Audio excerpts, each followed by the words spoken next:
Okay, hello Capricorn, Sun, Moon, Rising, and Venus placement. So, welcome back to Happy Angel Readings na. So, today po, Capricorn, I know how hard you work and how much focus you put into building your empire, no? But ready ka na ba sa yung susunod na 72 hours? May napakatinding no, stability, boss level energy at sabihin natin exciting shift sa'yo, no? Ito yung mga emotional development na magaganap sa buhay mo na, no? So, titignan natin ngayon ang inyong 3 days. Ito yung timeline breakdown mo, no? Kung kailan mo napanood ito, that is your first day. Halimbawa, 10 o'clock a.m. mo napanood to, ang next day mo, bali next day ng 10 a.m. din ang iyong one day, no? Ayan. So, just follow lang, no? So, ito yung natin, no? General life at sa iyong love life. Anong pabuya ng universe na babagsak sa'yo? At is there someone stepping up or reaching out sa'yo within sa next 72 hours? Alamin natin ang kanilang tunay na intentions at actions sa'yo, no? So, tayo ng tigtatatlong card. Okay, para po ito kay Capricorn. Uy, tumatalon si Six of Pentacles. So, hiwali-hiwalin natin ang kwento mo, no? Tatlong kabanata. So, ito yung first day mo, ang iyong immediate mindset, current focus at ang pambungad na blessing ngayong araw na ito. Okay, para po ito kay Capricorn. Capricorn, may Ace of Wands ka pa. Para po ito kay Capricorn. Three of Swords. Ang iyong second day. Ito yung 24 to 48 hours mo na. Ang turning point ito, no? Dito natin titignan ang main challenge. Hidden feeling ng taong nakakonekta sa iyo at ang kailangang i-align. Kunin natin yan, the shadow side. Parang devil energy yan, no?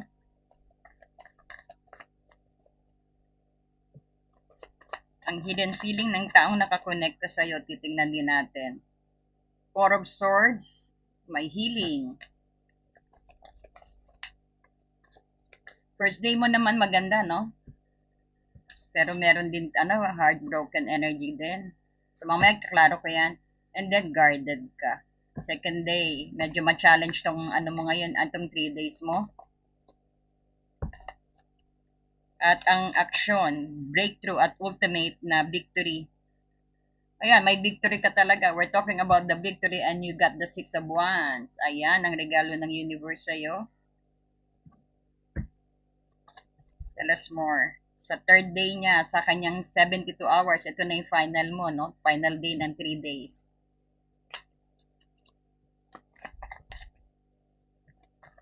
Ito yung divine rewards mo rin, no? Oh, ganda. Nako. Oh. Oh, ganda. Someone is coming to you.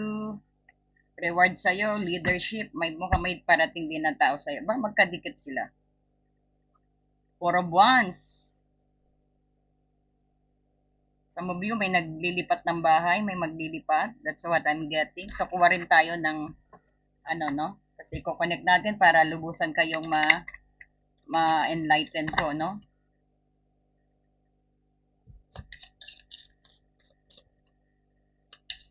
Tsaka kukuha rin tayo ng isang angel whisper. Hands on the card. The butterfly. Ayan, ito yung you have something's evolving. Kunin na rin natin to, the swords and the rose. Okay. So, isang angel whisper, ang bulong sa'yo ng iyong spirit guide, ng iyong anghel, ng iyong guardian angel. Para po kay Capricorn. Sana po napanood nyo na yung iba nating mga video, no? I uploaded 4 video every day. Kasi bumabawi tayo last month, hindi po tayo nakapag-upload, no? 111, this is destiny. Oh my God. Okay, we'll see that.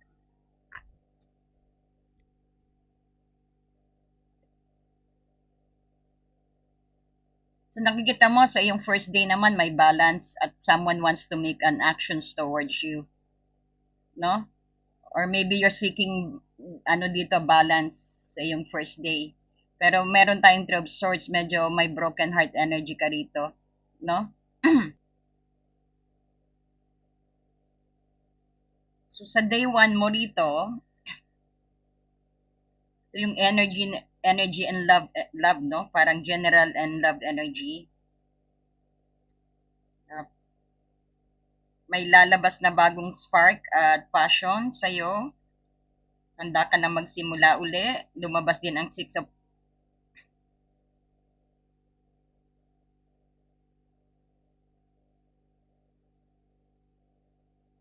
mamaya na pala yun, no? Ito muna. So, lumabas ang Ace of Wands. At ang Six of Pentacles, may magandang palitan din na suporta, tulong o romantic fairness na darating sa'yo. Pero katabi nito is the Three of Swords. May nakaraang sakit to at heartbreak na medyo na naiisip mo pa. No? Bumabalik sa'yo ang ibang alaala rito sa'yo, no? So, halimbawa, no, pwedeng may bago kang makausap na sobrang exciting. Pero natatakot ka pa dahil sariwa pa sa isip mo yung niloko ka o pinalitan ka ng ex mo noon. Dahil may three of swords ka. Nagbabalik tanaw ka sa nakaraan sa iyong day 1 din. No? Halimbawa, no, sa iyo namang career at sa general, no, may bagong project o bonus na darating sa iyo dahil may Six of Pentacles ka. Pero may napagdaanan kang sama na loob sa lumang trabaho o sabihin natin may nakasama ka o may naninira rin sa sa trabaho, siguro parang may maling tao kang na-meet din sa iyong trabaho na nararamdaman ko rito.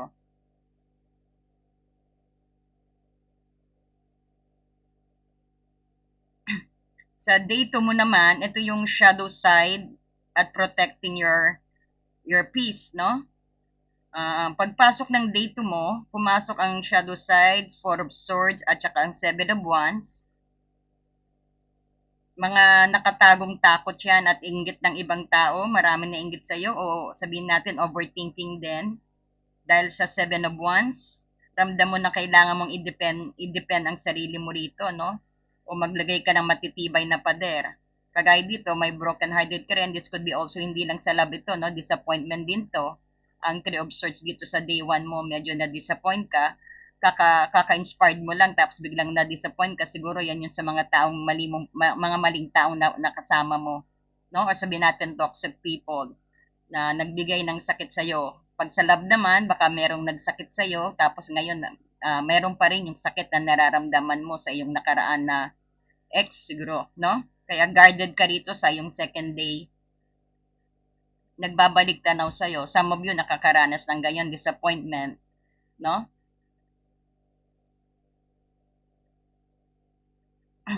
So sa day 2, andito yung, pero nagpapagaling ka dito sa day 2, itong sakit na to. Talagang magkasunod, no? So it could be, na siguro nabasted ka, na excited ka, malaman mo yung sagot, akala mo sasagutin ka na, yung pala bigla kang binasted, parang ganon, no? Some of you baka may mabasted. And then kasi the next day, dala mo pa rin yan, ibig sabihin, pero next day naman, nakita natin is bumangon ka kaagad, no? Nagpahinga ka muna or you find some healing dito, no? Nagpahinga ka sa broken-hearted na yan, no?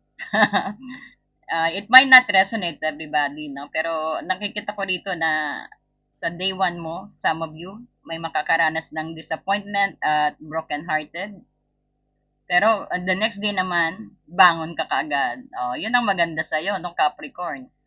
No? Pagkatumba, bangon agad. At saka protected ka na, guarded ka na. Kaya pinoprotektahan mo na rin siguro ang puso mo nito. Hindi ka na parang nagbigay aral sa daw, hindi ka na kagad iibig ng kagad-agad, no? Medyo may takot ka rito, no? Sa Seven of Wands. no? Pero ramdam mo na kailangan na kasing i-defense ang sarili mo eh. Kumbaga, maglalagay ka ng pader dito sa Seven of Wands. So, pero believe ako sa'yo dahil may ano ka, bigla kang may Four of Swords dito. Ito yung nagpahinga ka, nag-meditate ka, at nag-off ng notifications mo siguro. No? Ayan yung blinak mo siya, no? You did something para ma-heal ka. You're working hard, no? Ayan, bawa, lumabas ka with your friends, parang gano'n, no? At talagang gusto mo, dahil sa sakit na naramdaman mo, gusto mo rin kaagad makabangon, no? Makabangon sa ganyang sakit. So, talagang that is your free will in the next day, no?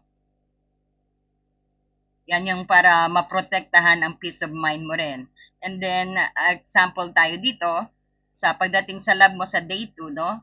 May sabihin natin may nagtatangkang gumulo o mag-inggit sa social media mo. O mangiinggit sa social media mo, pero imbis na makipag-away ka, blinak mo o inignore mo lang, no? O itinulog mo, sabihin natin.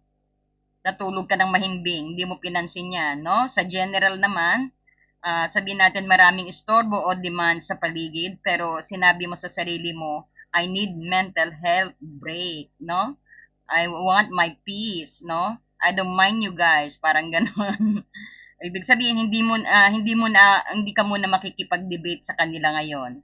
No, it's just waste of my time. Gaganunin mo lang sila, no? Capricorn. Ang day 3 mo naman, ito na yung public victory mo. Ayan, di ba? Mas maganda talagang nananahimik eh. Ayan, tignan mo naman, may card of victory ka. Six of Wands, Page of Cups, at King of Wands, and then Four of Wands. So, I could feel dito, no? Maaring itong nanakit sa'yo, makareceive ka within, sa 3 days na yan. Sa 3 day na yan, sa iyong 72 hours, makaka-receive ka ng nanakit sa'yo sa day 1. Ang nanakit sa'yo sa day 1, makaka-receive ka sa 72 hours, sa 3 day, ng sorry or apology. Either sa isang taong nanakit sa'yo.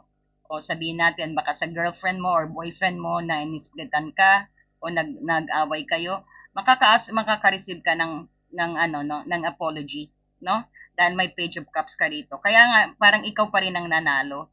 Kumbaga, may realizations nangyari sa nanakit sa'yo, no? So, you find very, very, success ka sa pananahimik mo. Kita mo, ang bilis, within 3 days, sumagot ka agad siya na magsusorry, which is maganda, no? Yan yung bigay ng universe sa'yo, no? Isa pa, no? This is holy moly, Capricorn. Tingnan mo ang day 3 mo pa. No? Lumabas ang Four of Wands. Lumabas din ang taong very upright persons din. At especially ang iyong Six of Wands dito, no? Itong card ng victory mo. Napakagandang tagumpay. No? Ito yung parang victory at recognitions din. Lumabas din ang Page of Cups. May magpapadala sa iyo ng napaka-sweet na at cute na apologetic na message o love confessions din, no? At sino yung katabi? Ay ang King of Wands. Aba, parang nakita ko rin sa reading ng Sagittarius ang King of Wands, no? You might be dealing also with fire sign, Capricorn, no? So, ang King of Wands, dito, parang ito yung isang napakalakas at attractive na tao, no? At ang Four of Wands, ito ang pwede rin wedding, or planning a wedding din kayo. May solid commitment tayong nakikita. Family stability at masayang tahanan, no? Absolute triumph sa puso mo, no? At sa buhay mo, napakaganda. So example tayo dito sa no? Ang taong akala mo na hindi na nagpaparamdam, biglang magpapadala ng napaka-sweet na chat sa iyo. Magpapakita ng King of Wands, no? At andiyan dyan yung parang level na very confident at mag-aya ng siguro mga formal dating din o paglipat sa mga may seryosong relasyon din, no? Dahil may Four of Wands dito. Some of you lilipat ng bahay, o some of you then is nagpaplanong magpakasal, mapupush through po yan, no? At nakikita natin dito, this is celebrations among friends and family rin. So baka may magpakasal din ng 3 days. Baka nagpapakasal din kayo ng 3 days, no?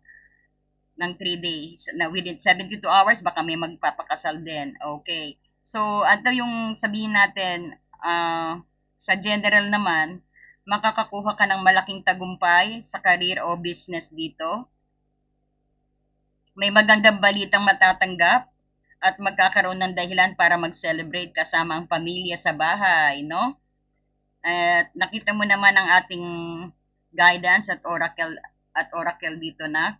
Sabihin natin, andito yung hands of card, butterfly at ang sword of rose.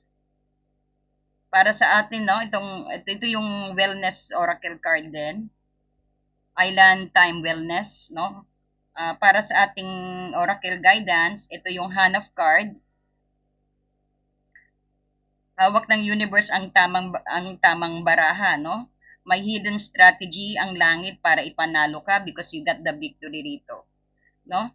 Kaya yung broken heart na yan, napalitan ng victory at success sa'yo, at happiness at stability, no? Ito yung regalo ng universe sa'yo sa 72 hours, within 72 hours. At ito rin sabihin natin, langit, kumbaga, ang hidden strategy ng langit para you got this accomplishment, this happiness, no? And then may butterfly ka rin dito.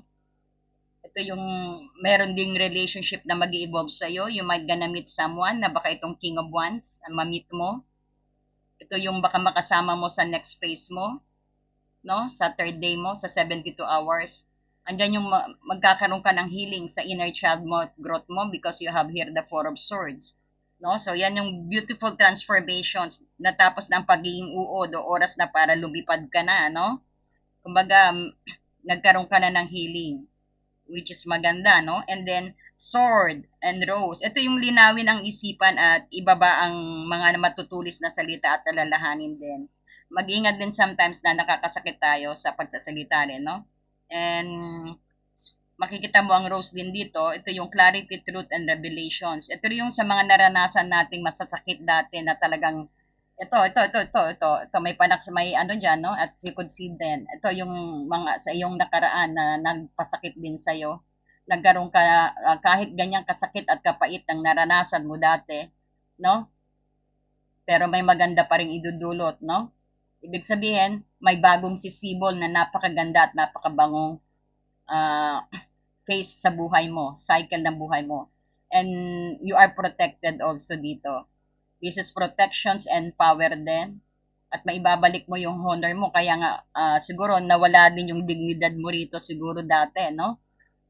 Nakita mo dito, meron ka ng victory, pero ibinalik ang honor mo. Ito, nagpaparade siya rito. He's showing yung accomplishment niya, yung victory niya. So, talagang, talagang connected ang ating oracle sa card mo ng 72 hours din, sa card na ito. Although masakit, pero tignan mo, lumabas din, naging victory. Nag-bloom ka rin uli, no? You change your destiny. And then, kagasasabi ko lang destiny rito, basta meron kang sweet blessing pa. Ito yung mga very sweet blessing. At romance mo nagbo-bloom, no? Lahat nagbo-bloom sa iyo. And as I told you, this is a destiny na prinifer sa iyo. So meron tayong 111. Ito yung ating angel whisper code ngayon is 31, no? This is destiny and alignment. So Capricorn, pinadala ng iyong guardian angel ang numerong 111 para ipaalala sa iyo, your thoughts are manifesting instantly. Naka-align ka with your destiny, sa real purpose mo, no? So nakatadhana sa iyo ang saya ng 4 of Wands at 6 of Wands na victory. Maniwala ka na kung ano yung nakalaan pa sa iyo para hindi ka maligaw pa rito, no? So I could also see here na I could also feel